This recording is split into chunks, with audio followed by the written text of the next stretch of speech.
Boa tarde. Good afternoon, everybody. Welcome to the session. Bem-vindos a essa sessão organizada pela FAO CIRAD Antananarivo.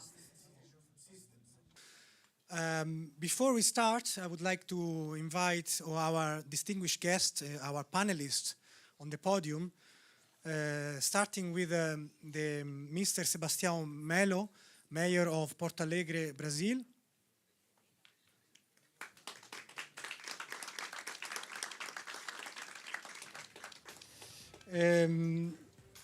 Honorable His Excellency Mr. Muchiri, Deputy Governor of Nairobi, Kenya.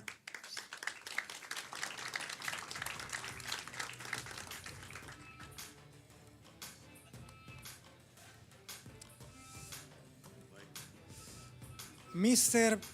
Eitan Benami, Head of the Agency for Sustainability and Environment in Tel Aviv.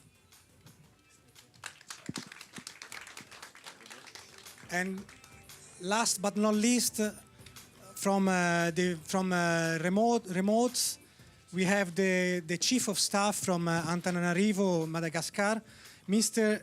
Guy Razafindralambo. I don't know if we are connected. Okay. Then to moderate the panel, I would like to call also Joy Carey, Senior Program Officer of RUAF. Thank you. You can sit over there.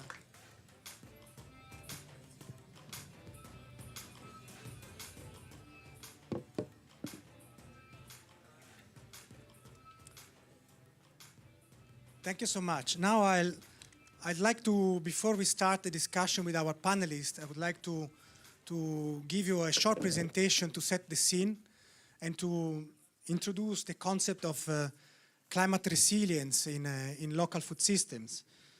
So before that, I would like to give an idea of how FAO works in support of cities and what is the corporate framework of FAO to support cities.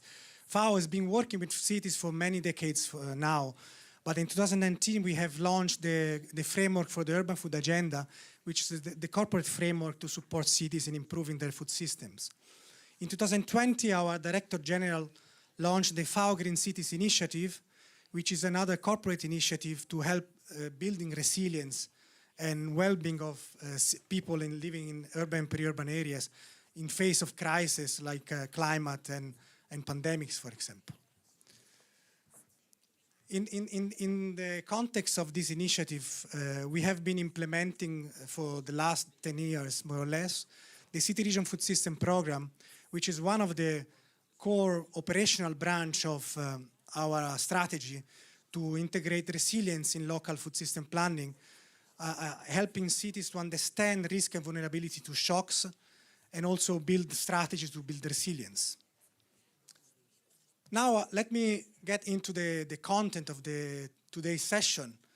We have, in the last months, we have been developing, implementing a global comparative study on lessons learned from multiple shocks in local food systems. We have implemented about 10 case studies at global level and an online survey with different typology of actors involved in local food systems. Probably some of you had the chance to see this survey circulating and responding to it. One of the major results from the survey is that there are so many different typology of shocks and stresses that are affecting cities and local food systems. In particular, COVID has been the main shock that has somehow created a lot of challenges for many cities, followed by climate and economic events. Economic events are often a consequence of other shocks. It's also important that one of the aspects that emerged from the study is the confusion of terminology related to resilience. And it's important to identify concrete actions and to plan actions to improve resilience, to understand the differences between, for example, shock, which is a sudden external event, like an extreme weather event, stresses, like chronic challenges across a period of time, like droughts or temperature increase and so on. An impact is a consequence of a shock or a stress on people, on livelihoods, on infrastructure. And the vulnerability is a chronic weakness of a system of social, economic, environmental weaknesses of a food system. And the resilience capacity, the capacity to react to different shocks.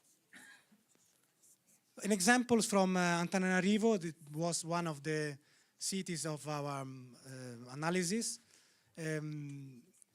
Talking about COVID, for example, that imposed the restriction of movements and access to markets, no? And many people didn't have access to market, or it was limited to certain hours. This was an impact on infrastructure, and a loss, or the consequent loss of revenue was an impact on stakeholders, for example. The consequence of losing perishable food was also another type of impact. And the capacity of certain actors to storage or to process food was one of the resilience capacities. This is just to give you an example on the importance to distinguish between different terminologies when we talk about resilience. Another important result of the survey is that there's quite a different trend between low-income and high-income countries. The more the lower the income is in the country, the higher the impact, the shocks are perceived. This doesn't mean that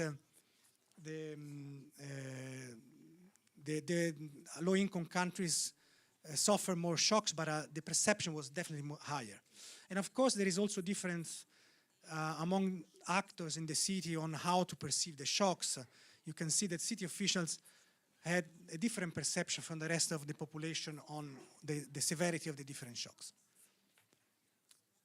This is to explain the fact that it's important to understand the causal relationship between shocks, impacts, and responses. No? I understand how responses can have an impact on shocks. And this is fundamental to understand what to do, where to intervene, and where the gaps are. This is a very complex map. I'm not expecting you to understand it, because I don't understand it either. But this is a causality chart in Antananarivo, just to show the complexity of a system and how impacts have different linkages to different aspects. I will zoom in on one aspect, which is COVID. And here you can clearly see how the shock had an impact on different issues, and how individual strategies and collective strategies had impact on the shock. So this is the way we have tried to respond, to understand the complexity of resilience. So another important result was that in most of the cases, the interventions, the responses to the shocks were led to less sustainable food system afterwards. Meaning that in most of the cases, the responses were to cope with emergency during and after, right after, maybe with social protection measures. And in few cases, there were interventions that led to transform the food system to make it more resilient for the future. So in this case, it's important to remind us that resilience is not one single or one general terminology, but it really embeds different concepts, no? And different aspects. So prevention, so the capacity to adapt with promoting good practices for future shocks. Anticipate, so the capacity to anticipate the shock with early warning systems. To absorb, no, with social protection measure during during and after the shock. To adapt, to recreate the condition to make the food system to continue functioning, like, for example, identifying alternative distribution channels, and transform. So making sure that the food system can find alternative pathways, reconfiguring, for example, supply chains to help diversifying the livelihoods. To conclude, it's important to remember that in order to tackle and to respond to different crises, it's important to promote the five aspects of resilience. Social protection alone doesn't help. It's not sufficient. While it is important, it's not sufficient to address the root causes of the impacts. It doesn't help to build back better. Of course, it helps to build back, but not to build back better. It's important to promote preventative and anticipatory resilience to make sure that avoid compounding effects of different shocks. But transformation is fundamental to really build resilient food systems. And although the other categories are all important to pave the way. Needless to say that governance is fundamental to promote this kind of resilience. Multi-level governance involving all population, all actors, and governments at national and local level. And of course also creating space for informal exchange between stakeholders to enable innovations, because innovation is fundamental to promote resilience. I stop here. Thank you so much. And now I will leave the floor to Joy for the session.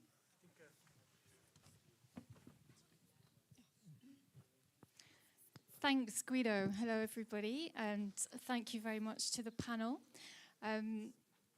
Guido, can you watch the time, please? Yes. So we have 20 minutes.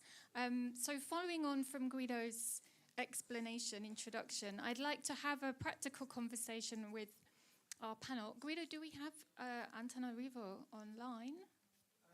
It should be online, no?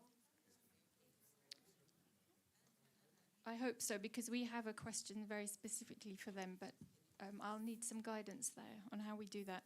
So just very quickly in 30 seconds, can I ask each of you, so the cities of Tel Aviv, Nairobi, Porto Alegre, can you tell us what shocks your cities are currently facing? Maybe I can start with city of Tel Aviv, Mr. Eitan Ben-Ami. Juan. Good afternoon, everybody.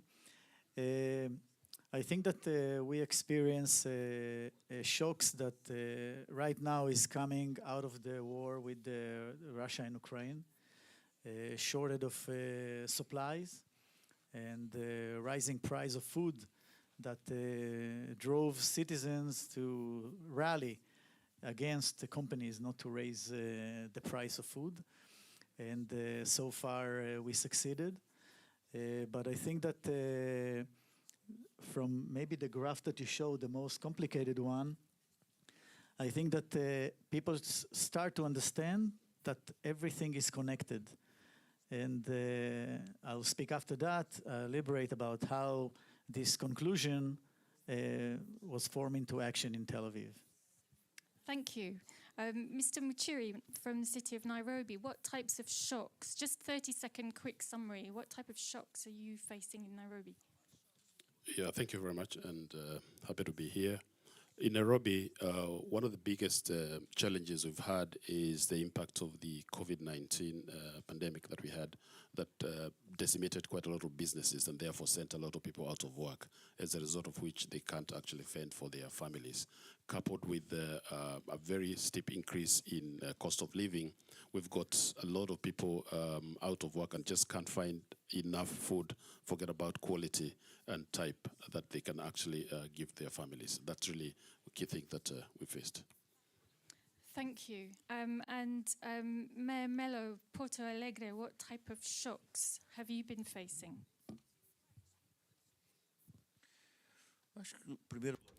Good afternoon. I think that the shock was a global one. We are a continental country with 6,000 municipalities with different realities, but one common thread is that pandemic left the poor more poor even. So all cities, what we have been seeing is exactly that, something very severe. This kind of recovery, COVID and Ukraine and Russia war have made us, very much concerned about that. Porto Alegre acted, vaccinating a lot, opening up the doors of the city, trying to get over this. So do we have the same question from Antananarivo? Otherwise, I'm going to move on, but maybe you can just check into that, Guido. Maybe we can have more time for At the end, maybe. Yeah. Okay. So the rest of the discussion, we've just had a quick check on shocks. So a lot of similarities here, big economic impacts, supply impacts. I want to then have a conversation about vulnerabilities. Following that, to ask about responses, and then to look at innovation type solutions. So the next bit is vulnerabilities, and I would like to ask, starting with City of Nairobi, maybe you can give us a concrete example of, related to the shocks, the most vulnerable people in the food system. How have they been affected, and how are you trying to really understand what's going on for them? Yeah, in terms of the most vulnerable people, first of all, let me give the context and background. Nairobi is a city of about 5.5 million people, over half of whom live in fairly informal settlements, where getting food on a daily basis is really all they do, looking for food on a daily basis. So when you disrupt that system, that process, you actually send a lot of people out of work. And we've had a lot of challenges in that space. So some of the interventions that we've had is to support urban farming, support people to be able to have to grow food using hydroponics, for example, in some informal settlements, getting people to know that they can create value out of the little space that they occupy in each of these areas. And we've also got, as part of the government process, we've created a school feeding program, because we know if we feed the children that go to school, then we take out the burden from the parents of trying to find food for them to go to school. So we give, and we started that program, we give them about 650 grams of food, which some of the children eat in school, and some of it they take back to their parents. That frees up time for the parents to be able to go and look for livelihood, to work elsewhere, to support the rest of their families. So there are things that we're doing as government, and to be able to drive this forward, to be able to alleviate the suffering from the shocks that we've seen that I talked about earlier. And can I just ask you one more question? In what way are you managing to identify who are really the most vulnerable people affected by these shocks?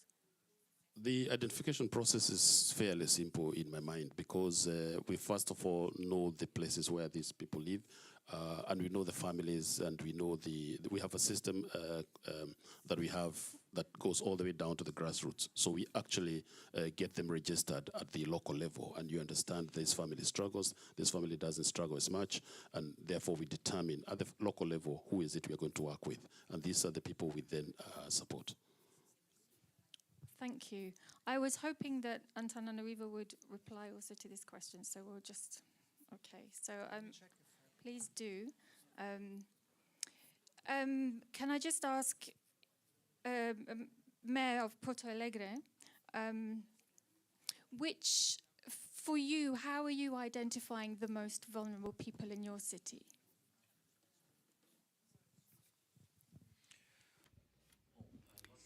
Well, our city is in the south portion of the country. We have 250 years of existence, and we have a social protection network, which is public. We have more than 400 pacts and agreements. We have schools integrated in these agreements, and many schools in the public sector, of course. So the basic schooling. So we work in an articulated way, because alone we cannot do anything. We have a full registry, a single registry in Brazil, and we now are doing a kind of review in this kind of registry. We also have popular restaurants. We have served 1,000 meals a day from Monday to Friday. On the weekends, of course, this decreases a little bit. And also we have the community gardens.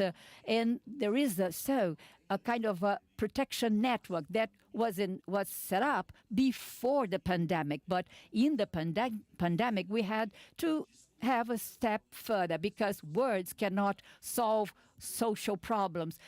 And that we have to roll up our sleeves. And in case of Brazil, only municipalities cannot afford to solve the social problems. We depend on the federal aid, of course, because we need this kind of help, of course. Thank you very much.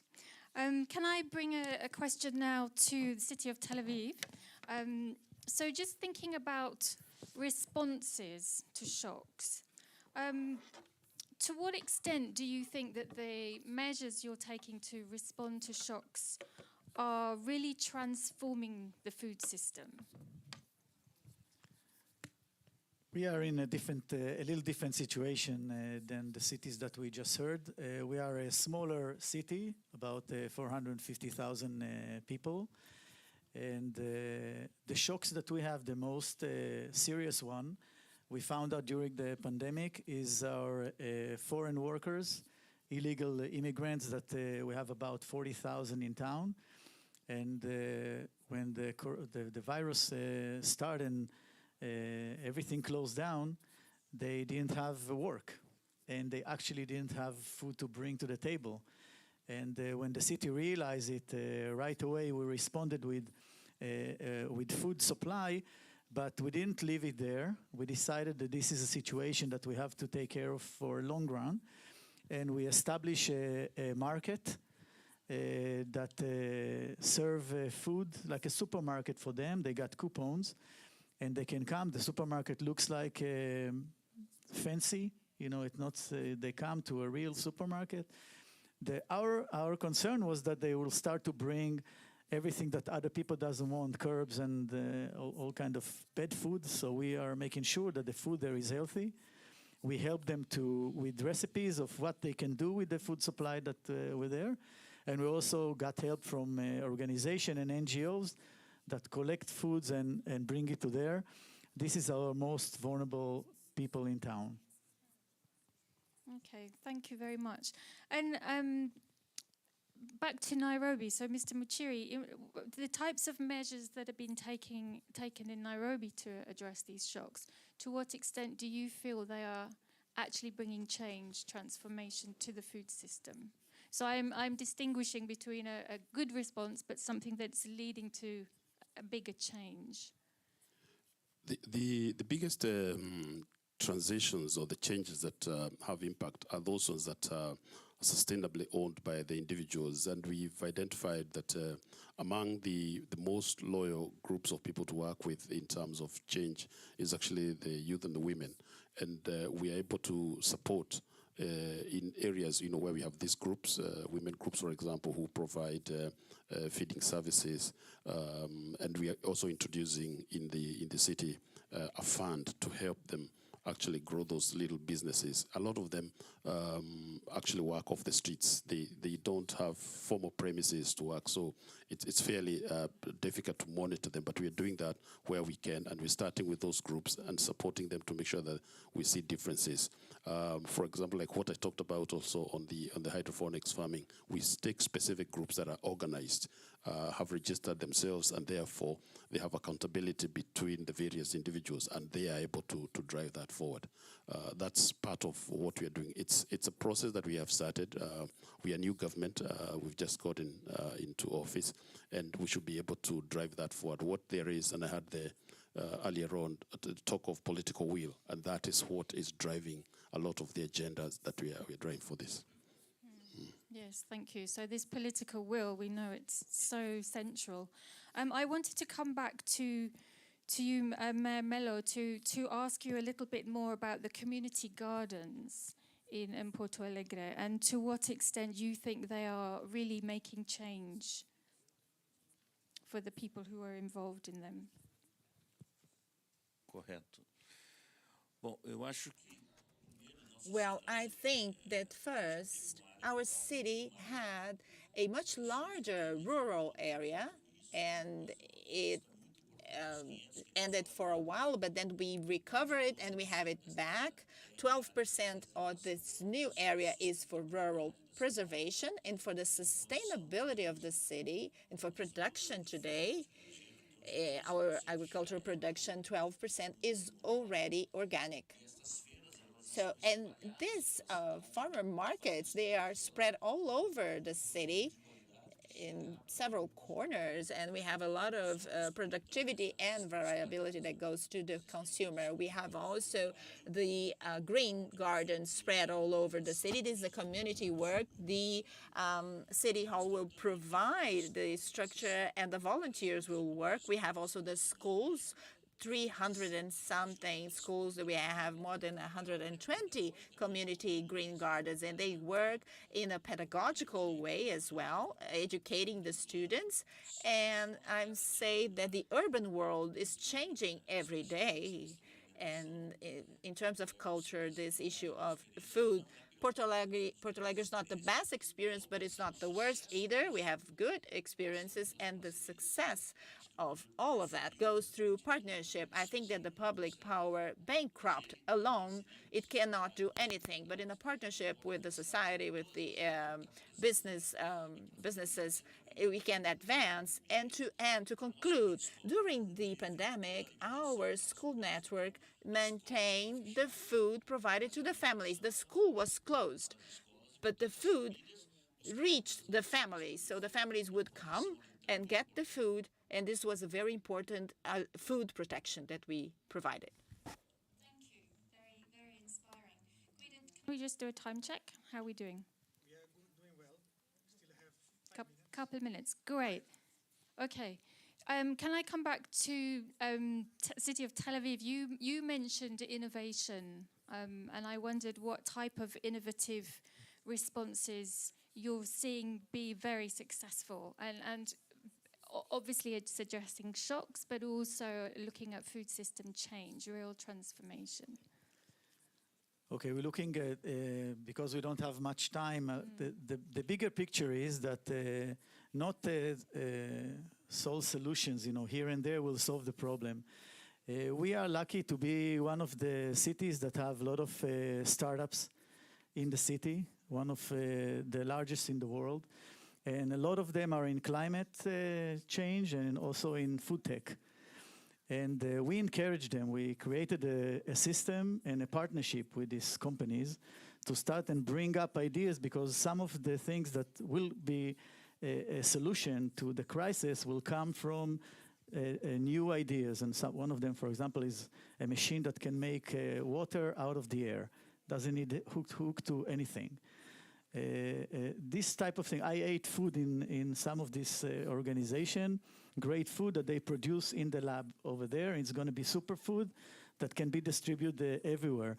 So we encourage that a lot. We have a partnership with the tech companies. That's the first thing. The second thing is, as the mayor of Belo Horizonte mentioned, is partnership with the businesses and the complex. We come to there, and we try to make sure that everybody are working to bring better food, to save food at their daily day.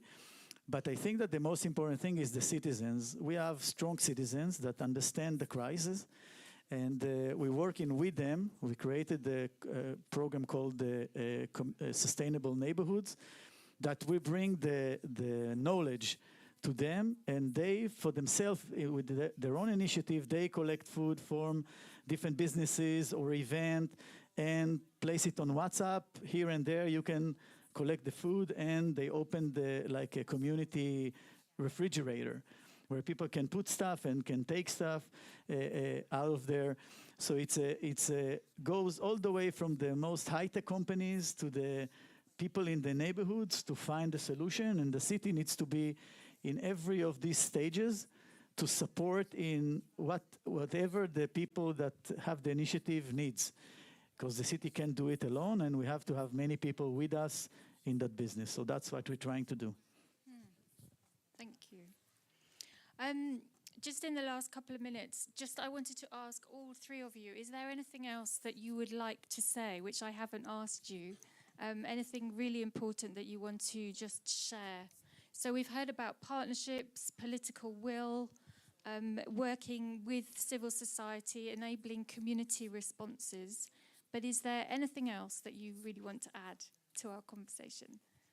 Maybe I'll ask. Yes, please. Sim. Eu quero trazer uma I would like to bring to you an experience that we have been facing. We have an experience, a partnership with ICLEI, with Google and a local NGO to have managers in our school. We have the biogas and biodiesel equipment in our schools. So this experience is so successful that we're going to bid. We have the reference is already ready for all the schools. We have a bidding process, so the teachers have to be trained, capacity building, but especially the neighboring community. Everything that is the waste of food will be changed into gas for the kitchen and also fertilizer for the green gardens. With that, we also have the sustainable energy, which is another challenge that we are facing. And this is another international funding that we are at our final stage. We have that in the public network of schools. Besides the bio gestures, we'll have ways to face sustainability in the whole world. I'd like to share with you this experience with you. I believe that the education is the pathway forward.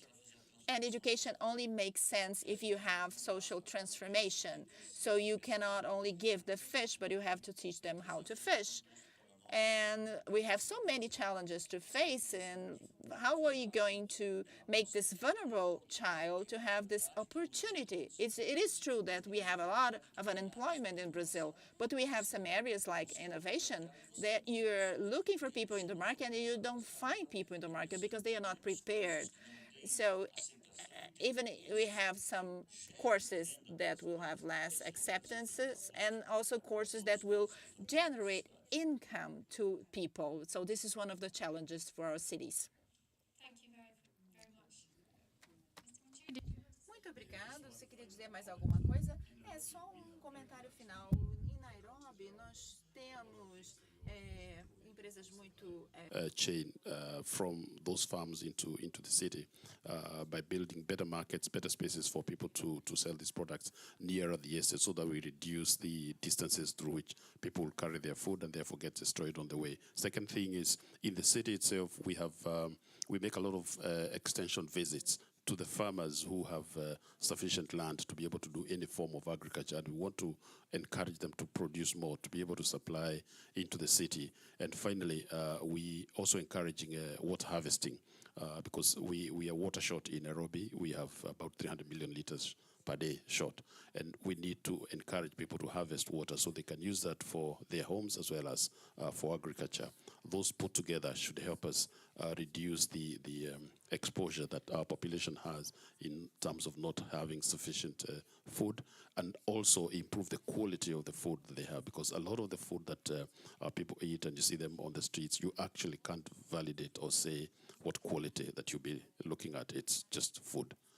And that's some of the interventions that we are making and will continue to make to improve the performance in the city. Great, thank you very much. I'll take a quick minute just to go back to something that I said, because I think it's important. I see it in many places, because the food policy and the climate change, sustainability, and all these words, sometimes you find in a municipality that 4 or 5 different departments are taking care of the things. No one is talking to the other, everybody is taking care of his own. I think that one of the things that needs to be done in cities in order to be more efficient and to be able to move things forward is to put one person that can see the whole picture, from the biogas in school all the way to innovation, all the way to solar panels or dealing with flooding in the streets. All come from the same family. And I think this is the right way to do it in order to be more efficient, to be able to combat it. Because many of the people that are not with us here, they don't understand the link between all these things. Thanks very much. So I think we do have a connection to the city of Antananarivo, yes? Fantastic. So we're just 1 minute. Okay. Just while we're waiting, so I love to hear that example of the biogas in the schools and the energy, you know, so teaching children about circularity from the start so they can really see it happening. And I think, I'm sure you'll agree, this is a fantastic example of really implementing innovative resilience. So thank you very much for that addition.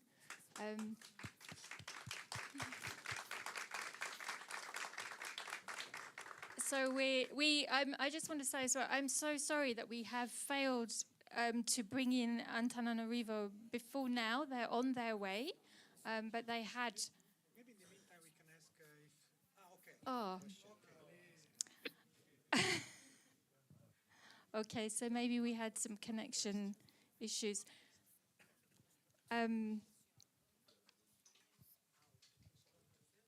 Hello, Tom.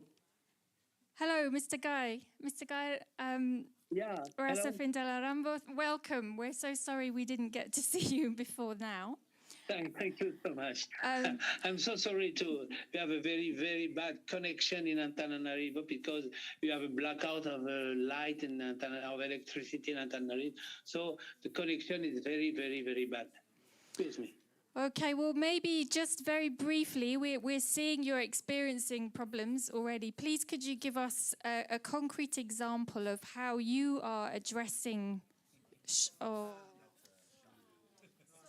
everybody, this is very disappointing.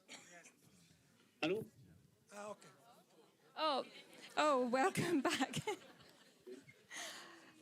I don't know if you got my question, but it was to give us an example of how you are addressing shocks in your city and how you're managing to change the food system in any way. Okay. Can I speak in French, please? Because all my presentation is in French, and my English is very, very poor and very bad. Please go ahead, yes. And a couple of minutes because we've lost a bit of time. Thank you. Yeah. D'abord, à Antananarivo, nous avons vécu 3 chocs. First place, in Antananarivo, we had 3 shocks this year. The first one was COVID, of course, COVID-19. The second was the floods that we had and the hurricanes from January. This affected us very badly. And the third was the drought in the south of Madagascar. So these 3 happenings, so to speak, had caused us a lot of poverty in Madagascar.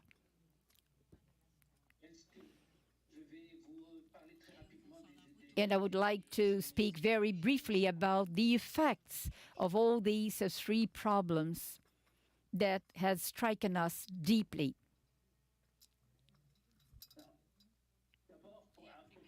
In the first place, because of the isolation,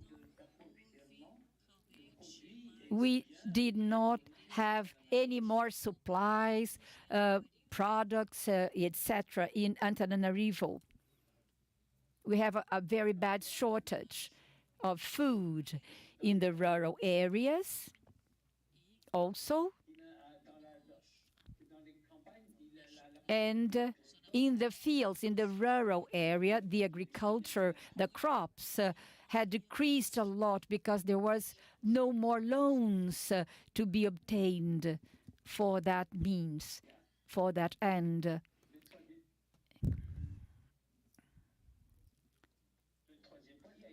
And the third point was that we are completely isolated because we did not have any more flights, even.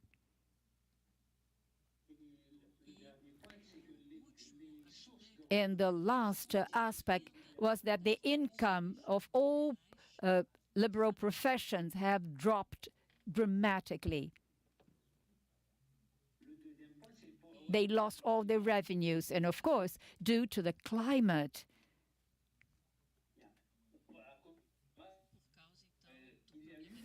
And due to the climate problem that we had, we had a lot of problems as to the rains. The rains delayed a lot. The drought came by. And with all that, finally, when there was the hurricanes and floods, the situation got worse and worse. And especially in the popular quarters in our city, in Antananarivo.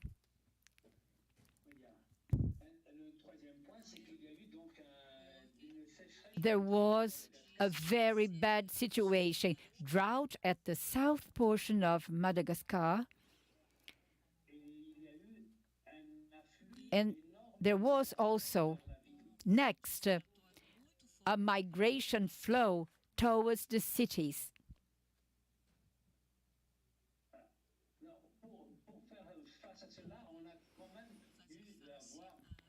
To face this head-on, we had to take different measures. In the first place, a contingency plan was prepared for our city against all the problems that I have mentioned and listed, of course. And then we had to set up, or we could set up, better saying, a governance strategy.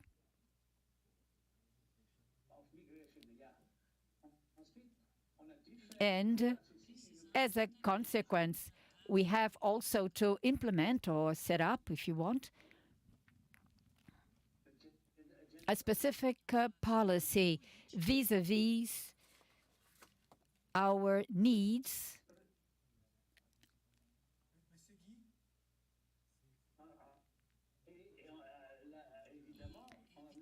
And of course, we've implemented an urban food strategy for that end.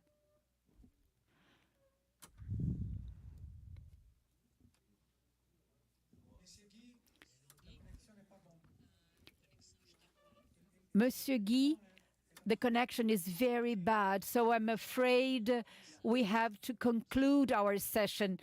So you have to resume your speech with a closing word. Well, we would like to thank very much your participation, sir. But quite unfortunately, due to time restrictions, we have to close our session. Yes, we have to conclude our session. Thank you very much for your participation. I just want to say some few words in closing. I would like to thank very much. Thank you. Unfortunately, we were supposed to have some time for question and answers, but I think we're running out of time. So I'd like to call here René van Huysen, the Senior Program Officer of RUAF, for some concluding remarks. Yeah, thank you very much, Guido. And I would like to thank you all for the organization of this session, and not only the organizers but also the city representatives with these great experiences of explaining the difficult and the complicated issue of resilience. I wish we had some more time to listen to these experiences. The experiences, they bring really what it's all about. So it's not only a valuable contribution to what the issue of resilience is, but also to the vulnerability and the vulnerability of different actors in their different cities. And through that, to understand what can we do in the transformation of our food systems. So, not to take you too long from from the next session, I have 3 takeaways, which I quickly would like to share with you. First, I think the concept of resilience, it's a complicated concept. We need to understand it through examples. But it's well described, it's increasingly described by literature and research, but not always understood in the same way. So we need to further work on clarification. On clarification, what do we mean? On operationalization, how do we work with it in our cities? And not in the least also, how do we communicate it to our citizens? And I think the sustainable neighborhoods from Tel Aviv, and this morning we heard on the community boards in the city of New Haven, those elements are tremendously important in understanding together the issue of resilience. The second issue, I think, is because of this, there's also a lack of understanding. What do we talk about? Is the risks? What is it? Are there shocks or are there long-term processes? And we need again the research to inform us on this, so that we go beyond the coping process of disaster risk reduction or the so-called bounce-back ability, and we really go into transformation of our food systems. We have seen both in Europe or recently in Pakistan the flooding of people are confronted with such a flood, and governments and the different actors, they are not able to cope with this. So we need more on how can we not only bounce back but also bounce further and continue working on systems that not only can cope with this disaster but prevent the disasters. And finally, I think this information that we increasingly understand the issue of resilience should lead to risk-informed action planning. And in this way, this research and the continued understanding helps us in the city-region food system work, in our working with multi-actor platforms in understanding our food systems, and build it further back build it also into urban planning. And governance change that is also required in this bounce-back ability. So I think the last point here is that the role of cities of not only learning alone, but learning together and discussing as we do here in the Milan Pact is tremendously important. So again, compliments and thank you very much for this session.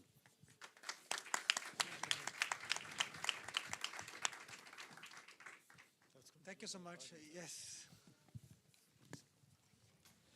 Thank you. Thank you so much. It was very interesting. Yes. Very good. Yeah. Sure. Okay. Muito obrigado.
Hola.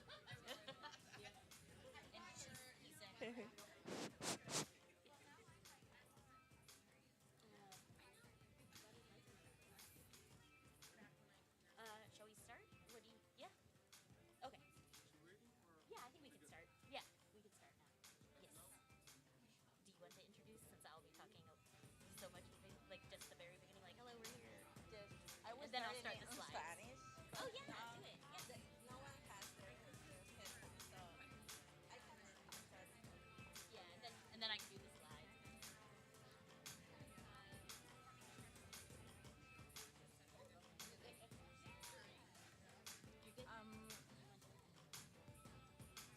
Yeah. Sí, eso me preocupa, que no one has headphones, so. We can even ask. Maybe you probably will like to use the translator equipment for a brief Spanish intervention. Do you understand Spanish? Yeah? Okay. If not, I recommend to have your translate equipment. Yeah. Thank you. It would be easier for me, so thank you. Yes, well, welcome to all of you. I cannot see very well, but welcome to our session from North and Central America. Welcome. Do we have people from Central America here? No, just North and Mexico. Well, welcome.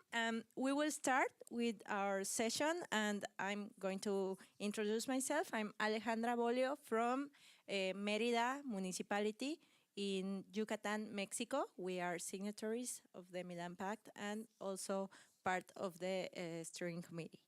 So we're going to start. Lata, introduce yourself. Yes. Thank you so much. Thank you for being here. I wish we had more of our Central American cities, but you'll see who they are at least. So I am Latha Swami, and I am the Director of Food Policy for the city of New Haven, Connecticut. And along with Merida, I am on the steering committee. So yeah, we're just going to give you some updates and hope that this session can mainly be about learning and hearing from each other.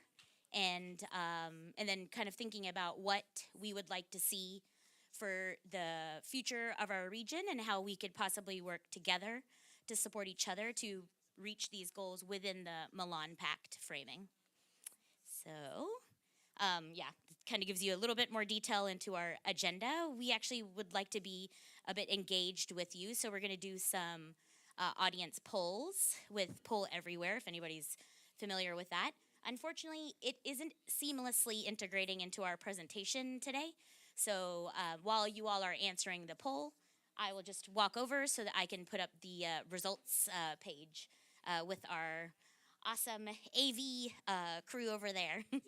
And we'll review those questions with you. We'll then just mention briefly what we do as members on the steering committee, and then take a look at the regional plan that we have already submitted last year, and look at the goals that were defined for the region, how far we've come, and then just very briefly to kind of model what we'd like to do among all of us.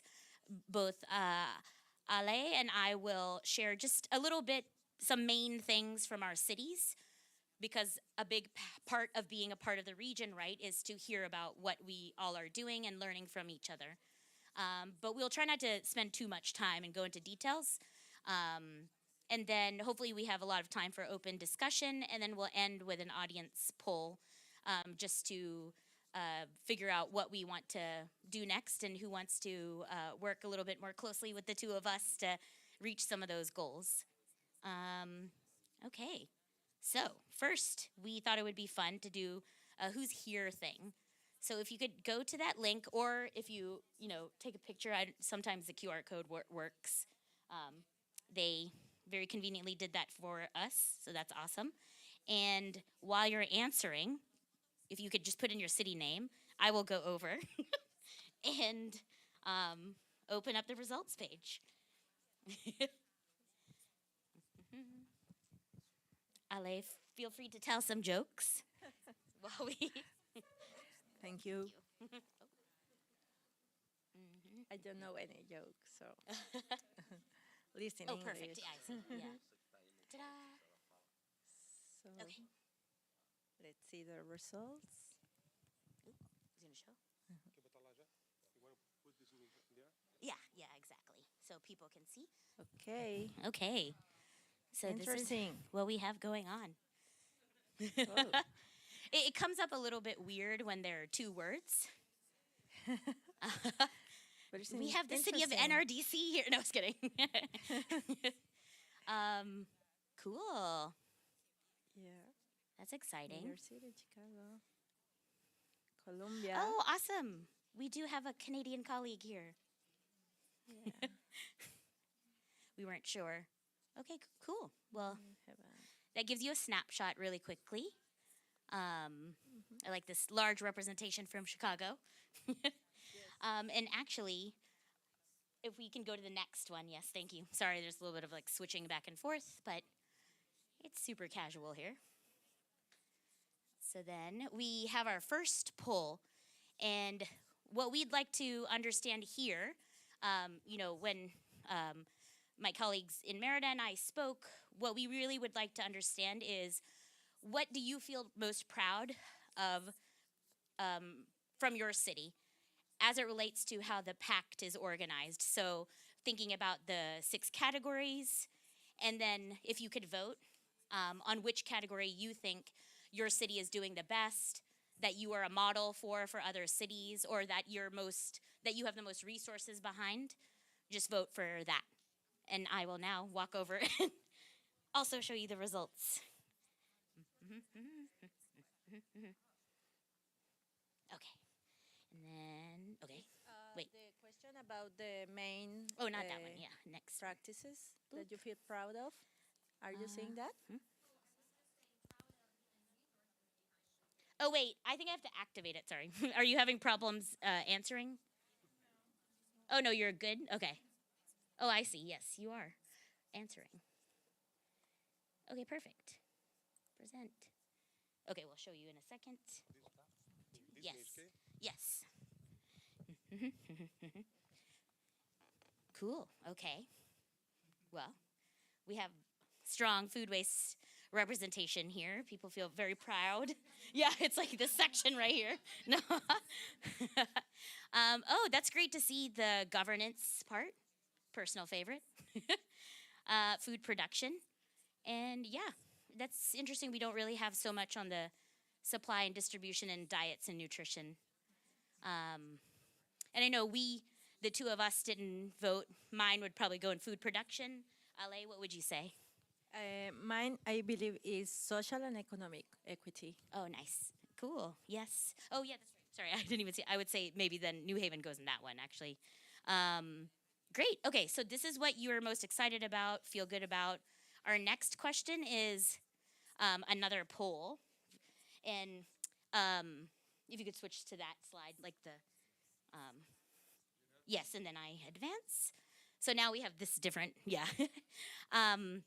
And here what we'd like to know is, where do you feel that you could use the most support, again, of the 6 categories?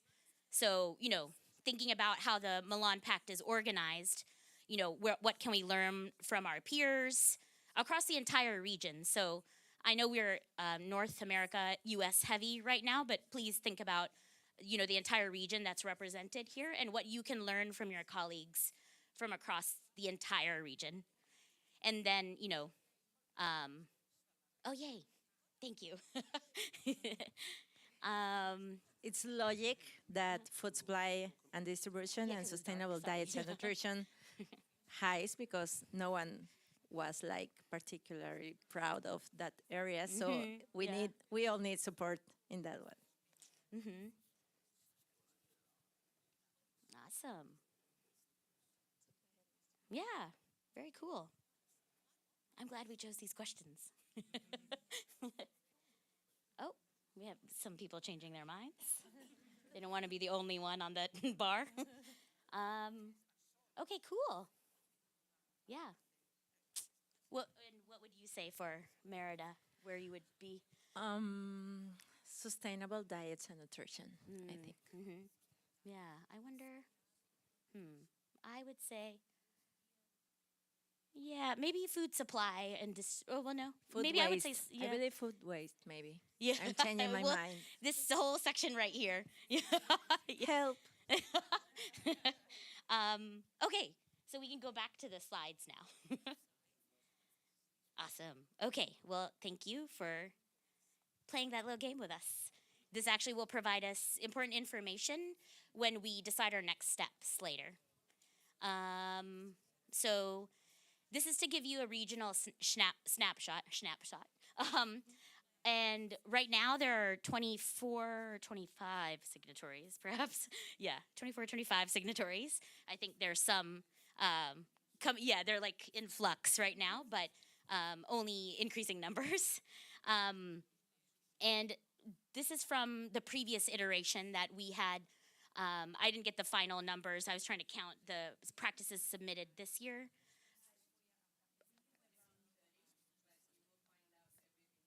Exactly. That's exactly what it's a very closely held secret with the Secretariat because it's a big reveal for the practices that you submit for the Milan Pact Award.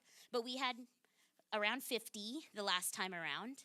And then there were 4 winners in the region, and then 3 special mentions. So, for a region that generally, probably in the full pact, we talk about this a lot, is that we're a bit one of the regions with lower engagement. And so, this is where we land. And the Secretariat can provide data on how we compare with other regions. They also have like a report that shows previous submissions and stuff. And this is to give you a snapshot of the signatory cities. Yeah, do you want to start with Central America? Yeah. Yes, switch to Spanish. We have, tenemos a Costa Rica. En Costa Rica hay una ciudad. Temos Tiene una ciudad también. Honduras una, México. Temos. Que también nos acompaña. Muchas gracias. We have 4 signatories of the pact: Canada, 3 cities, and of course, U.S. Guadalajara, Mérida, Mexico City, and Pachuca. And also we have San Salvador, Santa Ana, in Costa Rica, Tegucigalpa. E aqui nós como signatários. Cincinnati. Woo. And thank you, NRDC, for facilitating that. And always thanks to the Secretariat for managing all of that. So this is exciting, growing signatory numbers in this region.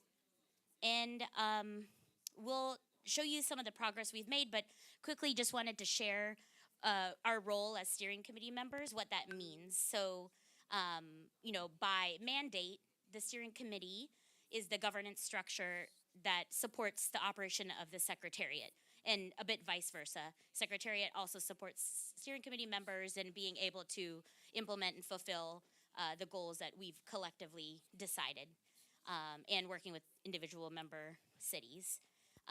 We are voted onto the Secretariat for 2-year terms. This is my 2nd term, so going into my 4th year, and for Merida.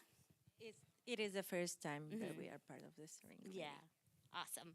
And so we generally represent, we strive to, and we'll continue to try to do better, represent the interests of the regional signatory cities at the global level. So when we have steering committee meetings, we can bring up challenges or issues that we think that are important to share with the other regions.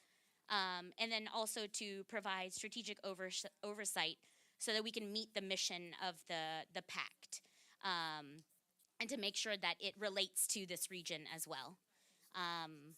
Yes. So the regional plan Would you like to review this slide? This is what Yes. was already written, our goals. Pues efectivamente este era el plan regional Is the original plan, and we would like to show what we could have reached. We had a number of new cities that have been signing the Pact, 8 to be very clear. These are the goals. And we have the plan after 2 regional fora. So we can get together as a region in a virtual way or in present, so that without our plan and the actions, and also we can also do 2 webinars with interest topics, as we have already said. With the polls, we can carry out projects that, as a region, are important as to the food policy is concerned. So now we can also establish practices by our region. This is our goal, and what or how are we in relation to that same goal. Okay, so yeah. This is the progress that we've made towards those goals. So the 1 additional signatory city, though I might think it might be 2, right? Yeah, I think so, yeah. Cincinnati and Pachuca. Okay, yeah, sorry, I was going to say Pacheco. Sorry. Pachuca. Okay, yes, so 2, yes, woo. That's great, because it's 1 in each region. Sub-region. And yes, as Ale already mentioned, we in this term haven't yet organized a regional forum in either sub-region or together. 1 webinar, already mentioned by Ale. And then the promoting across the network, I think this goes into some of the things that we feel are gaps, which is just kind of better coordination among all of us, right? And just perhaps ways that we can share with each other. This may be something we can talk about in the discussion. And yes, the practices, as you saw already before, we'll get the current numbers of practices submitted from this region tonight. So these are just some barriers to reaching the regional goals, and then also opportunities that we have identified with some of you and talking amongst ourselves. And I think, we don't even have to go into these in detail, because you all can intimately understand how these can be barriers to reaching any kind of goals when we're working in our cities to address these challenges, and kind of taking time away to focus on network building across the country it takes a lot of capacity and time. And so I think this speaks to that. But also there have been, interesting things. Obviously we are all, most of us are in government, right? So we always have this constant shifting political climate that we have to kind of move with. And in North America, and in the US especially, we've had an increased focus on urban agriculture that has benefited a lot of us through funding, resources from the federal government and otherwise, as the next one mentions.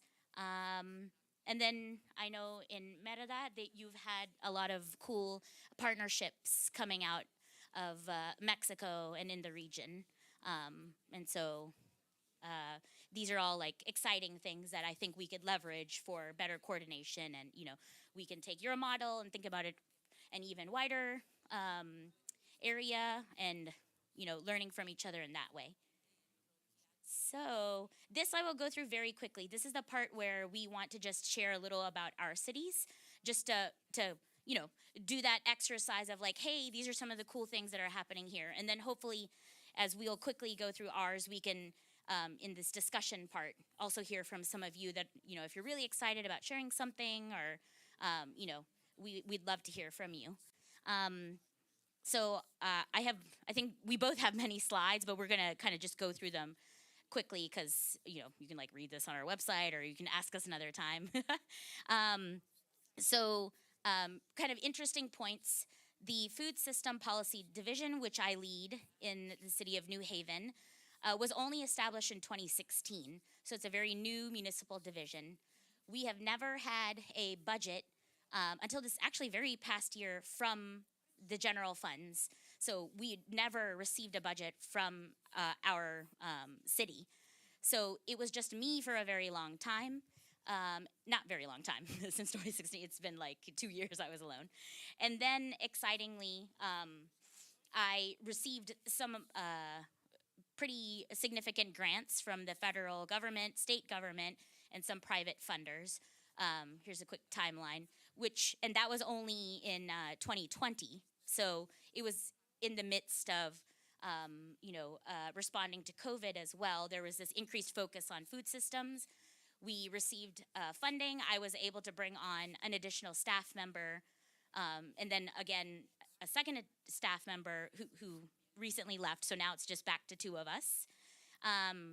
And we've had more resources to work towards some very cool projects. But we have a very short lifespan so far. One thing that we emphasize is we truly work from our values. So, and we stay pretty strong-willed around this. So we really value authenticity, transparency, and a huge one for us is accountability. Because this, as we know, as city government people, that this does not always, not everyone follows through with this, especially when we're trying to be accountable to communities that we are literally in a position to address their vision for their community. And this is our operating framework. We don't think about things in silos. We try to think about things in systems, focusing on health equity, socioeconomic justice, and environmental justice. And in our context, we really focus on anti-racist food farming and land use policies. So it's about, equity, and then also the policies that either enable moving toward more equitable environment for food farming and land use, or those that get in the way. Again, just to emphasize, we work at a systems level. We focus on community impact versus individual impact. So we're trying to change the community conditions that everyone is living in addition to the individual impact, but we focus more on the upstream community impact part, and then also support our amazing partners within the community who focus on individual impact. So say during COVID, who already do a lot of, emergency food work. And we, much like the Milan Urban Food Policy Pact, focus on our international, national, state, regional, and local partnerships. And this is very important. We thrive in kind of like these network settings because we do have not so many resources. We actually don't have much internal support. But we also, find joy in being with people, like our colleagues here who actually value this type of work and understand the impact it can have on what we are all trying to do for our cities. Our cool project that I'll very quickly go through is, you heard my boss, the mayor of New Haven this morning, if you were here in this opening plenary, mention our Urban Ag Master Plan. And the focus of our Urban Ag Master Plan has these broad goals of increasing production of food and the sale of food, strengthening and building community, thinking about public health, and also making sure that we consider economic opportunity in how urban ag grows and develops in New Haven, because it can, as we all know, address all of these things. It's not just like, oh, you have a cute community garden over there in the corner. And the real big main goals through this project is to show that we can follow a process, not just chase the outcomes, but think about the process by which we get to those outcomes.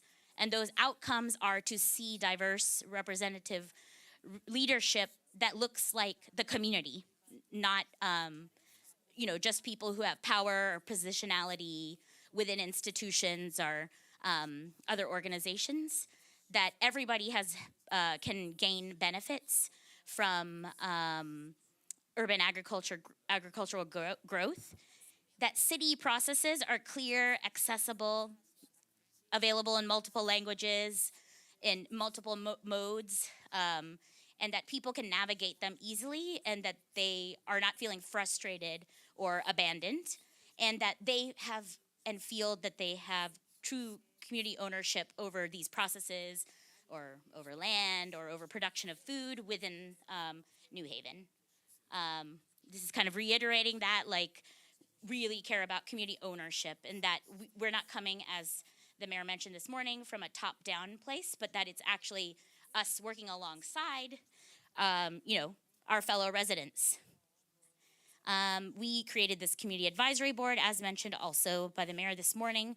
We have many members. It's multilingual. Most people are Black, Indigenous, or people of the global majority, or some people say people of color, so basically non-white people. Also mentioned, most people have experience with incarceration. More than 50% of the advisory board represents people who identify with the LGBTQ plus community. It's very diverse, and the city has never had a board or commission that has intentionally been put together to prioritize people from disinvested communities. So we're very proud of it. And we pay them $25 an hour for all the time that they spend with us. And this is from the federal grant. I can skip this. I can skip this. We also focus on equitable food-oriented development. And this is the definition that we focus on for our work. And this is really focusing on, by PGM, so Black, Indigenous, and people of the global majority, making sure that we elevate and support their support projects that are looking to create shared power, celebrate different cultures, and thinking about community asset building instead of personal gain, or in addition to personal gain, because that person's still part of the community. And yeah, this is, I think, just reiterating the same thing, like focusing on the economic piece, focusing on equity, making sure the community has actual ownership and leadership over the things that are happening in the city. And this is just an example of one of our knowledge products. It is so complicated to figure out how to start a food business in New Haven, which is so, it seems so silly, right? Because there are a bunch of food businesses in New Haven. We're always called, oh, such a foodie city. But actually, when you dig down into how to establish a restaurant, depending on whether it's a very tiny one, like a micro food business, or whether you want to sell from your home, like a cottage food is what we call in the US, or anything that scales up from there. It is so complicated. We are not the regulatory body, the health department is, but we get so many inquiries. So we actually were like, okay, enough. We don't want to answer these questions anymore, like every 5 seconds. So we're going to create a guide. So we had someone on the team review everything in detail. We put everything in one guide. This is just an example of a zoning table, because we got a lot of questions about the zoning ordinances, and this we hope will help clear up a lot of information and help people easily navigate this process. And we will have it in many languages and formats. And now I hand it over to Ale, and you just tell me when to press, or you can press. Just the green one, yeah. Thank you. Pues muchas gracias, mucho gusto. Thank you very much again. Let's practice a little bit what we have been doing in Merida, how we have been working as part of the host support provided by the Milan Pact. Just to give you some context, we have 1 million people in Merida, and we have a strong growth dynamic in the last years for different characteristics, but one that is really important is the safest city in Mexico, and this brings a lot of dynamic aspects to our city, and especially food, related to food. One of the features of Merida is the capital of the Yucatan state, and we have 47 stations, police stations that are part of the city, and they make up this rural area that has this dynamic that is integrated to the city. but some of them are have some kind of delay. We are signatories of the Milan Pact since 2017. We have been working in different areas that are part of this guideline of the Milan Pact. I will not repeat them here. We have discussed them previously and voted on them. And we also participated in different events that have been organized. To understand further some of our achievements and the trends, how we can use these successful practices we had in the Global Forum in 2021, we're able to present, as has been said before, we have presented our program. And we were in the Mayor's Summit, and we were able to present also some initiatives that I'm going to mention, because at that time we have presented the program in this Círculo 47, the 47th circle, and we are very proud to show how this project has evolved, and it's important to show after a while the results from the project, and also a little bit some of we have presented in regarding our initiatives. Now we're going to talk in general terms about the recent actions, some recent actions. One has to do with the corn people, Pueblos del Maíz. We know that corn is one of the main food items for the population. I'm going to talk about the Mérida food hall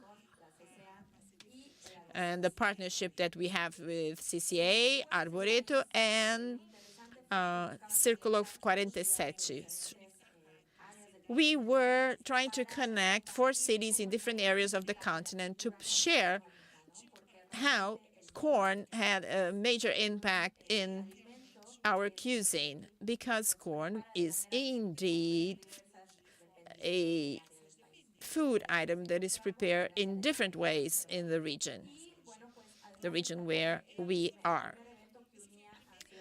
So this was the first event that would bring together these gastronomic cities by UNESCO. Mérida has been acknowledged as a creative gastronomic city by UNESCO, and Mérida is the world coordinator currently for this project. And we also part of the Delis network that in the Yucatan state, it is well known, renowned, and supporting ourselves, we were able to participate in other projects. One of the cities that were working on that had Tucson, San Antonio, Puebla. I don't know if we have anyone from Tucson and San Antonio, but they were part of this experience. And once again, I'd like to highlight the activities that we have been developing in the people of corn, the Pueblos del Maíz. I'd like to highlight this exercise. We have performed an analysis together with the Arizona University, allowing us to model and be able to acknowledge, depending on the climate conditions in a certain region, we could recognize what would be the production or how the food production would change according to the new climate conditions in that territory. So if now we produce some products with climate change, they would no longer be produced. And this is totally connected to the tradition and to the food culture of a certain region. So it would be interesting to start to think about these different scenarios. And we also have worked with different production experiences in this area that comes from the Maya culture. And we had this beer formulation, new beer formulation for this event. Another project that you probably know is the Refeitório, this food hall.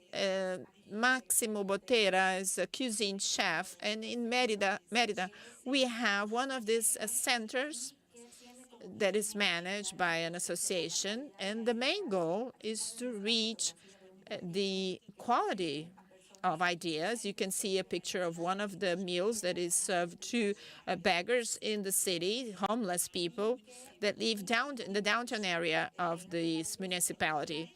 And it also searches for beauty, the power of beauty and the value of hospitality, to give dignity to people so that they can sit down and experience something special, food in a proper plate.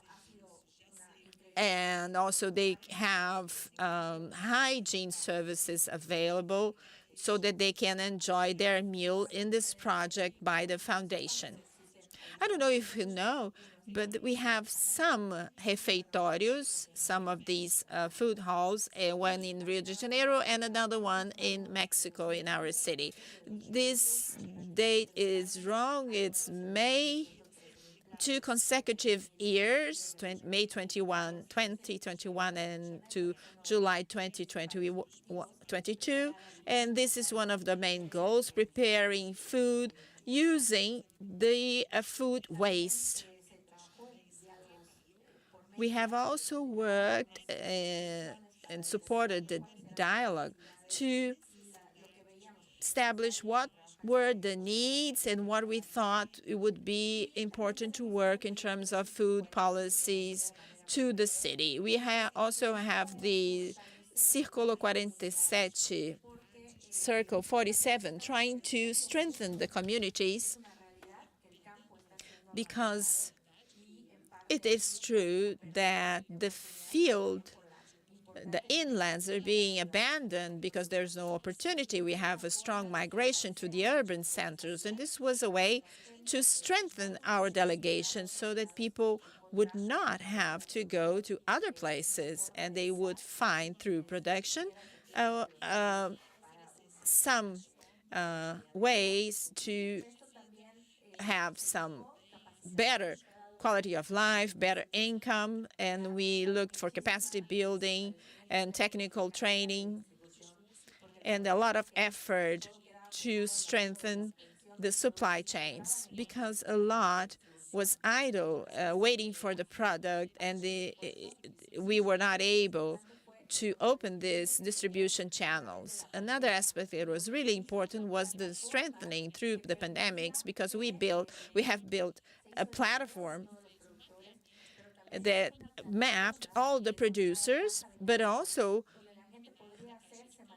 this was called the field box, the Caixa de Campo. People could order the food that they needed and was delivered every Friday, every week, and this would allow a better planning during the pandemic. This allowed us to not stop providing food during the pandemic. It was excellent. 363 producers, a lot of capacity building in all the families, and only to give you an idea, during the pandemic, they were able to produce more than 400,000 pesos, $20,000 with the CCA. We worked to reduce waste.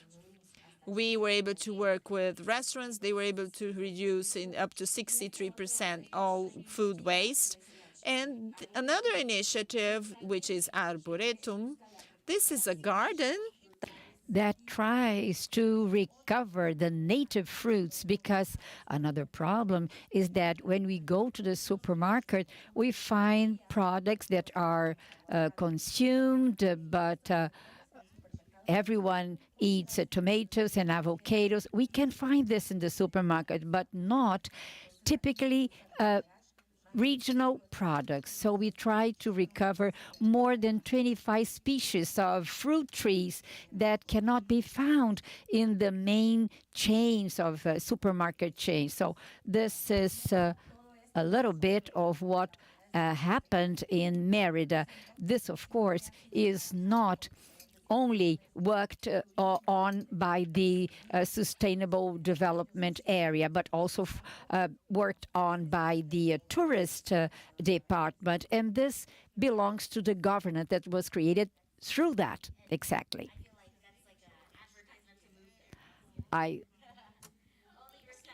No, you have to ask before you go. No. One thing I think maybe just to kick off our open discussion is to mention perhaps very briefly, I can't remember if you mentioned the size, Merida, but like if you want to mention, yeah, like population and yes, then, 1 million. Yeah. 1 million. And you know, you see so many amazing things that Merida is doing in so many different realms of the food system. And then, you know, then you have, we have New Haven. New Haven has no more than 140,000 people. It's a small city. And so, you know, one thing that I always like to emphasize is that, you know, just because we're a smaller city doesn't mean that you can't engage in, you know, global networks as well. So I like to be like the example of, you know, a small city that's in these networks that is also quite engaged on the global level, because there are other small cities that also want to learn things. And, you know, sometimes like we are not a C40 city because we are not big enough. And so I always hear about all these amazing resources among the C40 network. And, you know, that's something that we would also like to have access to also, but it's not so relevant when you have a mega city talking about their projects. You know, there obviously are some shared learnings, but there are also some of the nuances of being a small city with similar challenges that I think could be very beneficial. So I think that's it. I really enjoy representing the region in this way because I think, you know, hopefully it is an example for smaller cities to perhaps join the pact or, you know, feel supported or seen in different ways, and that it's not just all big giant cities represented. And so with that, I think maybe if people hopefully are still energized from our interactive polls earlier, if you want to share anything about where you think you need more support, as we saw from our poll earlier, and where you think that either the Secretariat and or our roles as steering committee members for now, until 2023 is our term, correct? So it matches with the regional plan. We, you know, what can we do to support, you know, network building, or how can we facilitate, you know, new ideas coming to the region as far as how we can all work together, any project highlights as we shared. And this I will ask again at the end, if any of you feel, you know, pretty motivated to perhaps work with us in a small group to make some of those goals that we mentioned, which we can change or update together now. But, you know, say we want to have a regional webinar for the entire region and then also have like sub-webinars. Does anybody want to work with either of us to try to coordinate that together? Or a regional forum or anything like that? Any, you know, and it could also be, you know, if, you know, I cycle off the steering committee, then you would already be knowledgeable about some of the things and how it works. So that's also kind of like a benefit as well. So yeah, maybe I'll end there unless, Ale, you have anything else to add? No, escuchar creo que es parte de lo que queremos. Si bien la sesión Listening is the best part of all, because in our auditorium, see, it will be very much comfortable to check that we are in the same boat. We should interact more, know more, so that we can take a step further with that, right? So, just like wave wildly. Yes, please go ahead. I think it's pretty open, casual discussion. Yeah. I was just smiling. Oh, really? We have chosen you to speak. This is how the region works. No, Hi, everyone. My name's Dave. I'm from Guelph. It's a place in Canada. Yeah. Are you the only one of the Canadian signatories here? Amazingly, I am. Yeah, I thought Canada. Montreal was supposed to. I know. I'm very disappointed in No, I was kidding. my countrymen. So one project that we did that was really cool that I think should be replicated in a lot of cities. We worked with an organization called The Seed to set up an online grocery delivery service. This was started kind of in COVID. And the way it works is that it's a pay what you choose model. So essentially for every family that buys groceries at full price on the service, up to 3 families get groceries at a sliding scale discount of up to 75%. So it really kind of flips the food bank model on its head and creates a sustainable business. This organization also takes in, rescued food and makes pre-prepared meals that are frozen and purchased as part of this because, you can't sell those. But it's just regular groceries you can buy, get delivered to your home, but it cuts out the profit piece and turns that into equitable and quite dignified food relief. So if anybody wants information on that, I think it's one of the coolest things that I hope to be sustainable in my community and I think could scale anywhere. Yeah. It's run by a not-for-profit that's run by the Guelph Community Health Coalition, which is kind of the city is a part of that, along with public health and a number of other organizations. But the city is definitely a part of it. Yeah, and responses and stuff. Good choice to pick. Yeah. Yes. We planted him. No, I was kidding. Thank you, Dave. I'm Caroline from the District of Columbia, Washington, D.C., in the U.S., and I love that idea, and I love the idea of sharing. We talked a little bit about technologies in our food waste session, and I think that there's some very specific technologies that can be useful, but also models that would be very useful. And so it's sort of almost more specific than a lot of the projects I've seen on the Milan Urban Food Policy Pact page. It's like a very specific, and we during COVID we were seeing lots of small farms and small food makers who weren't able to have the capacity to build an online website, but everyone wanted to be able to order for delivery. And so we worked with a bunch of folks who were tech developers provided by a nonprofit tech team who volunteered to build a back-end website that is very easy to edit for anyone selling food to be able to sell meals, offer to sponsor someone else's meal, and then sign up to receive a free meal. So it ended up also being the platform that we ran our free produce distribution on as the government side, but we were also able to offer it to a bunch of different CSAs, farm stands, and businesses to use as well.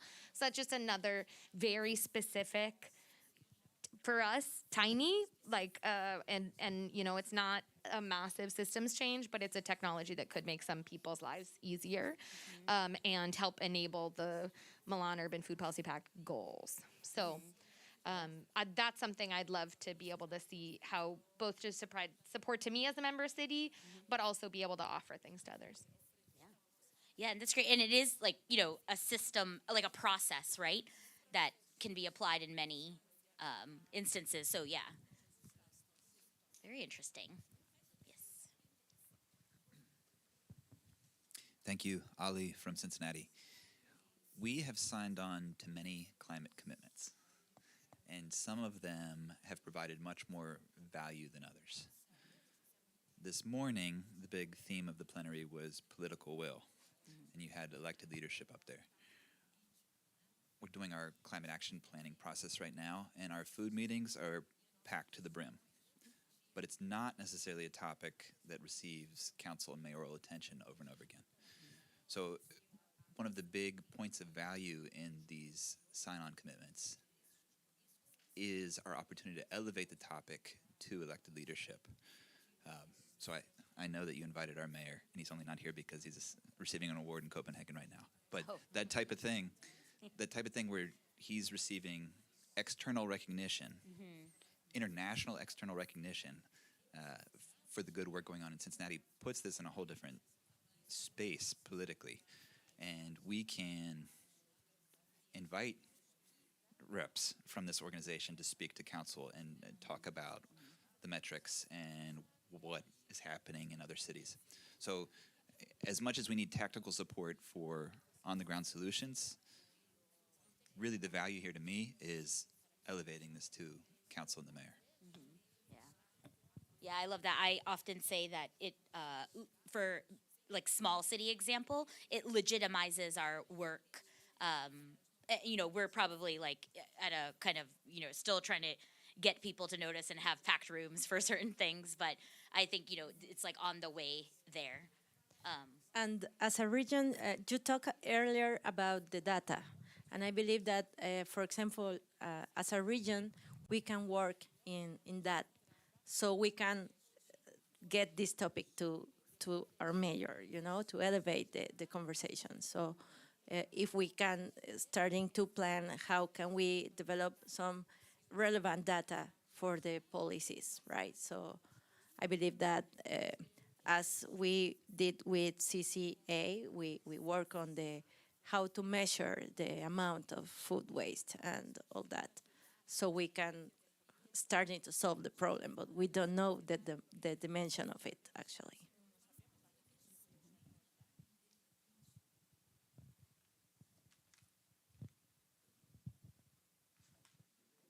No, LA? Oh, yeah, I don't know. I can't see.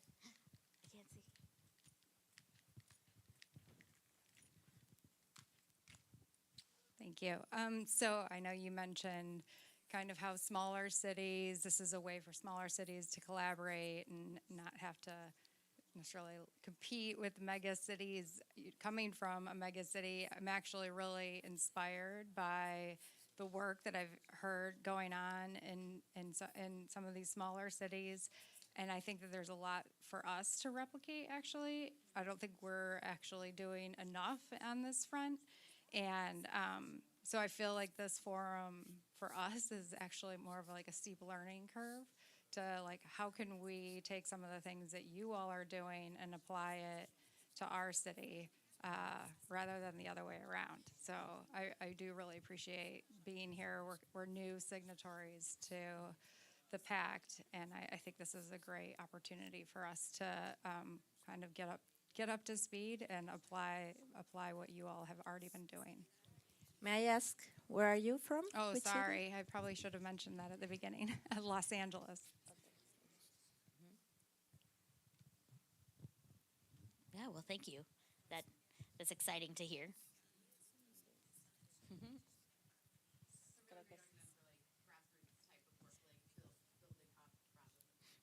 Yeah.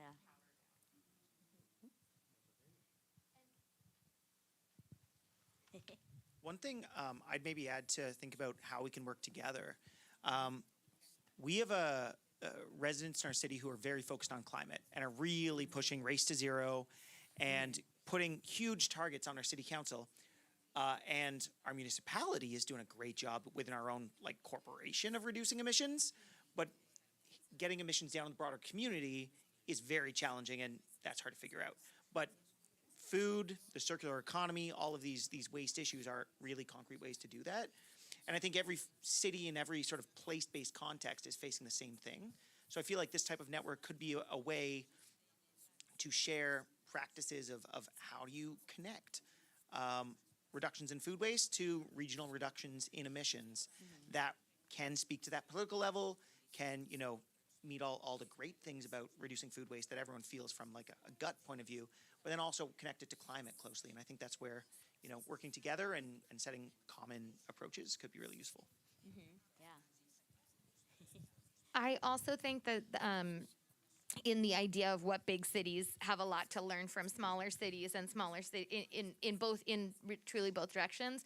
Similarly, I think one of the values that I see about the pact as a whole is really taking a very global perspective. And so recognizing that there's actually, you know, a huge amount to learn about food waste interventions that have been going on in the global south in a way that could really serve our North American cities. And at the same time, acknowledging that a lot of the structures and resources are really different. And so I think that that's what I see as a real, really interesting play between the regional and the global parts of the pact that would be exciting to explore, to make the most of the global forum's ability to bridge those gaps and then use those regional webinars and forums to dig into some more of the context that we're currently in.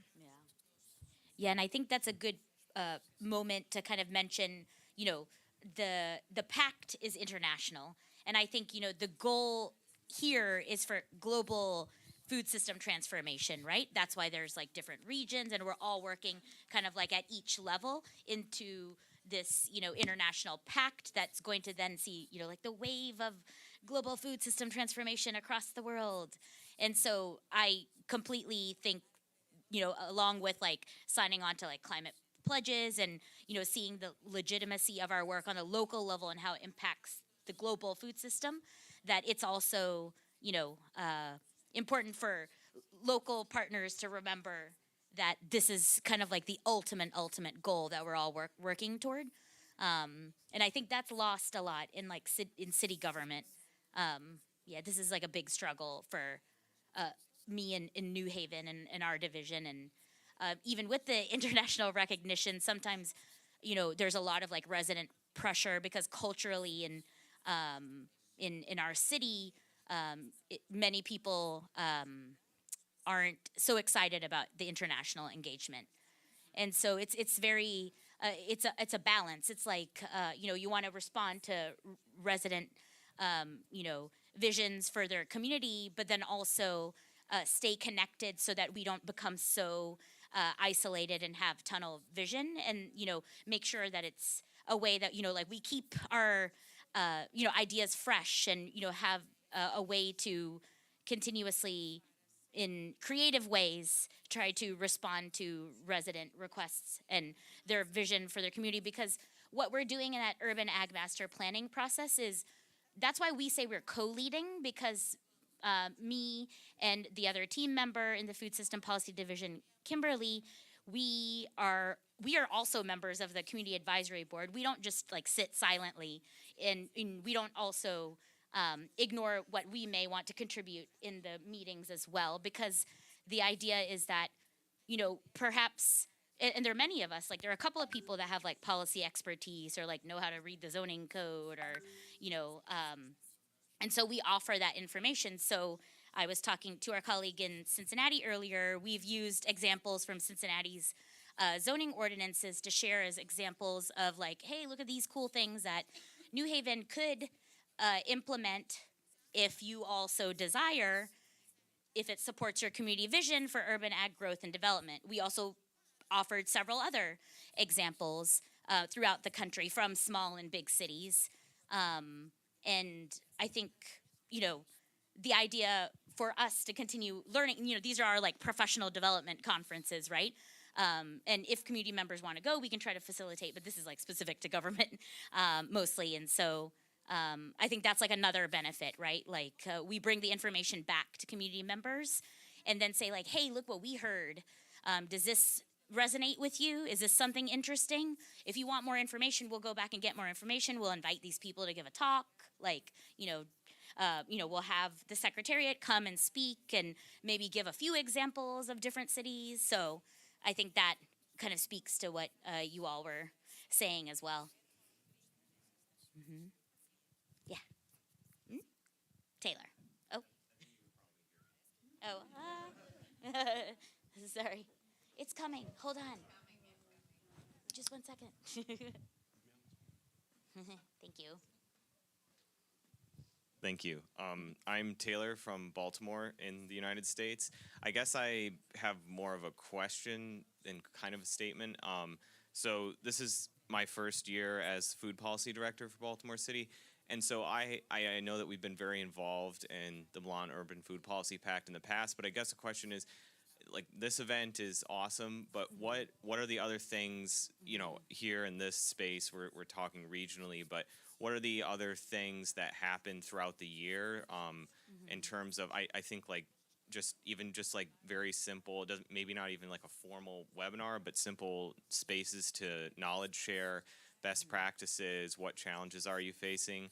I imagine that would be really helpful here regionally, but also I just had a great conversation with the mayor of Windhoek that spoke this morning, and like what they're doing with a farm incubator for urban ag is very similar to what we're doing, and I would have never made that connection if it wasn't for this space. So kind of a statement, but also just wondering, like, has there been a regional forum for this region in the past, or what might those opportunities be? Serena, do you want to? Yes, yeah. Do you need to?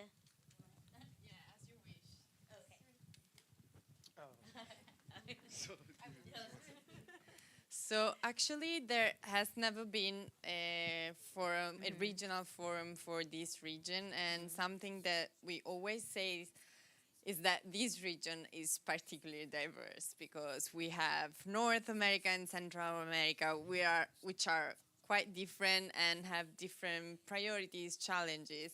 So I guess it's challenging, but as they were mentioning, the regional forum is something that we hope it could happen in the next year. Like, for example, we just had the first one in Asia Pacific, and you can really tell that it's actually an opportunity like this, but to get to know each other as you were just doing, and it's really, really important. So first of all, this would be like my first point, and I encourage all of you, if any of your city is willing to organize, but even webinars, but of course a regional forum would be a different opportunity. And then the second ways about like all the knowledge sharing is the awards. So tonight you will find out everything about the awards, and once they are, we have all the winners announced, we will publish on our website all the knowledge that we gathered this year, which I can tell you in advance is really a lot. We were really impressed by the commitment coming from cities. We are now 250 all over the world. But yeah, we really saw a great commitment, a great number of practices, which reiterates the idea that cities are really interested to learn from each other. And as you were mentioning, regional forums are really important because you have like similar context, but at the same time, you can find out that another city from the other part of the world is facing your same challenge. So it's really important, this double level, so the regional but also the global level, because yeah, you can really tell that you can find that a city from the other part of the world may have the solution that you're looking for. So I don't know if I answer your question, but yeah, I think these are great moments of exchange, but also, yeah, when you go outside and meet other people, you will find really great exchange, and I hope you will.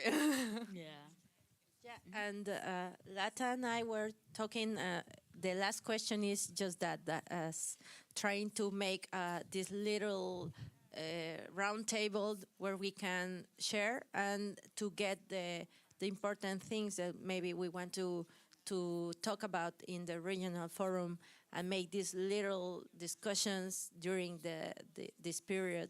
So for us, if you can join to this round table, I believe is that one of the main objectives of the session also. Yeah, because I think, we all know this, like the time and capacity limitations. I think if we had a little group, and going back to the accountability part, if we had a little group and then, it was more than just our two cities, I think we could really plan something pretty robust, because it wouldn't just be like our, brains working on this as well. And yeah, and just, I think also, Taylor, maybe you had a similar question about, what's happening in the in-between times. And that's the part of like, it can be up to us to kind of coordinate that. But again, the capacity thing. So previously, for example, Holly, who is Taylor's predecessor, when she was on the steering committee representing Baltimore, a lot of what Holly would do is frame some of the regional work under the U.S. Conference of Mayors. So we have this in the U.S., and I know Canada also has a pretty good food, like cities who work in food policy as well, because Toronto used to be on the steering committee as well, and now Diana works for the Rockefeller Foundation, and we are still in very close contact. So I think that's another thing, and we know of the awesome networks in Mexico that Merida has shared about. I think maybe one point is we can try to connect with networks that exist in Central America, other parts of Central America, and yeah, I think we need to do some of that legwork to get that up and running, because I think it's been a little bit like country specific. I think it would be really cool if we can do country specific and then also not country specific.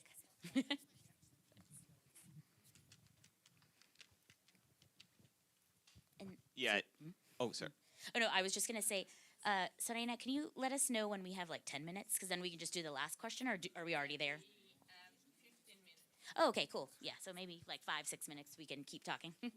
Cool, and I'll just try to be really quick, but I think going off of what Latha said, and I know it can, take a lot of time and energy to plan even just like a webinar, let alone a whole regional forum, and the money and time it would take to be there physically in person. But like Latha was saying, we have a great network through USCM where we meet every couple weeks, and with a lot of the cities that are here, and it's just a space to exchange ideas. It's not like a planned out webinar. So perhaps even just starting with something like that, but for this whole region, because it would be great to hear, like Latha is saying, from other countries, and just have a space to share ideas, and it might be a little easier to get up off the ground. Like just as an example, in New Haven, we are starting to explore, a lot of times in the US we use the framing of food justice, but when we think about that truly, I mean, food justice may not be as salient or the more commonly used term as opposed to, or not as opposed to, but like in contrast to like food sovereignty, which are like very, deep, long-standing, community struggles and movements around the world. And so, for example, I would love to learn more about like food sovereignty framing and movements and community building that then could be applied in the US context, because that's just, especially for New Haven, where we have really large, newly resettled people from other countries, so immigrant communities, or some people say new Americans.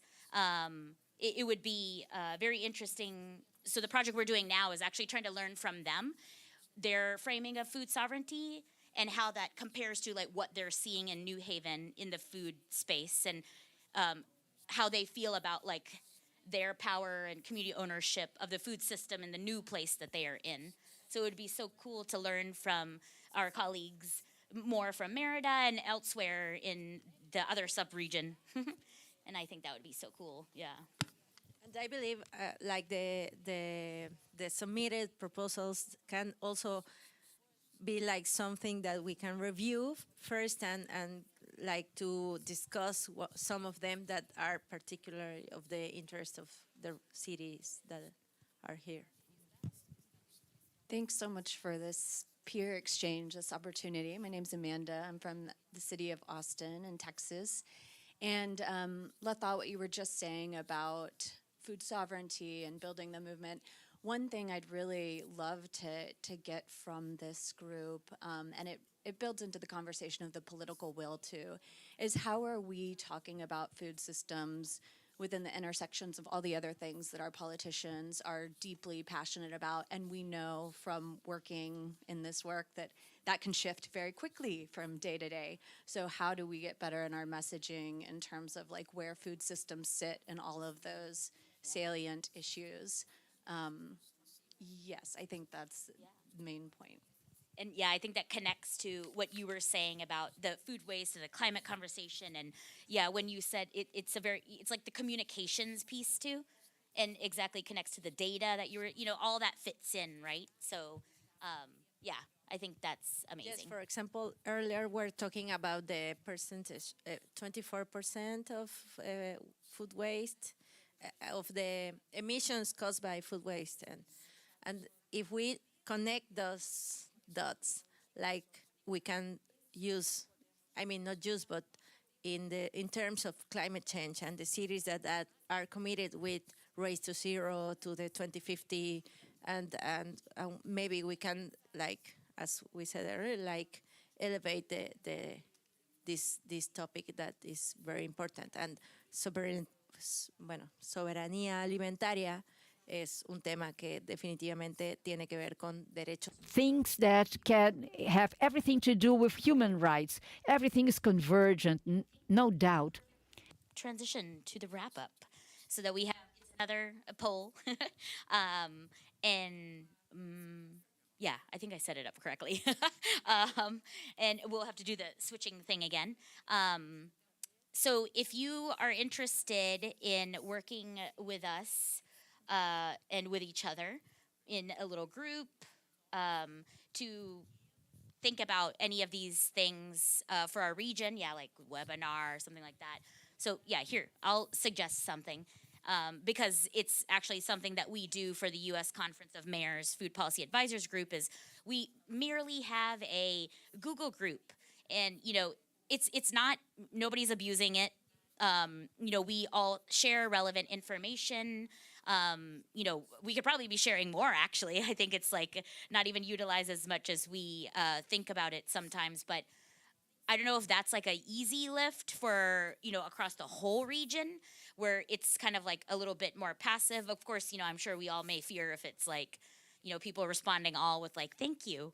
But, you know, maybe not. So that's just like an idea. And these are all the kind of things that we can brainstorm together.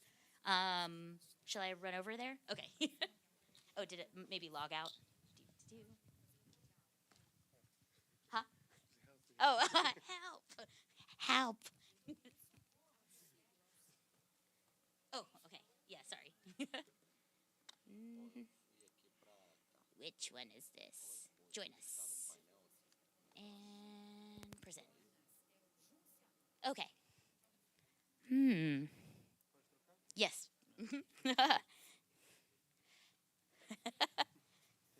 Yes, thank you.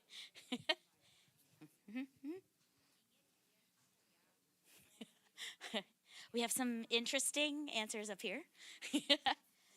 But looks like Taylor is in Baltimore. Yeah. Chicago. Yes, woo.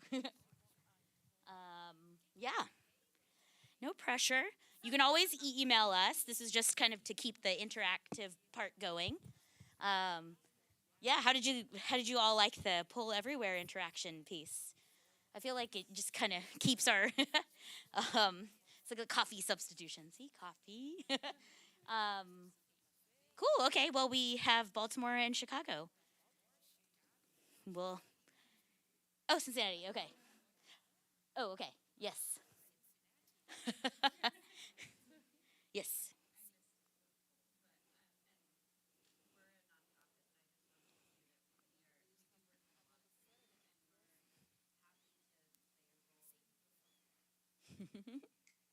Oh, we're happy to play a role in helping to get more cities to the table if that is if that helps, and also have a lot of experience with hosting forums and webinars. So we're always happy to support any city who wants to work on that.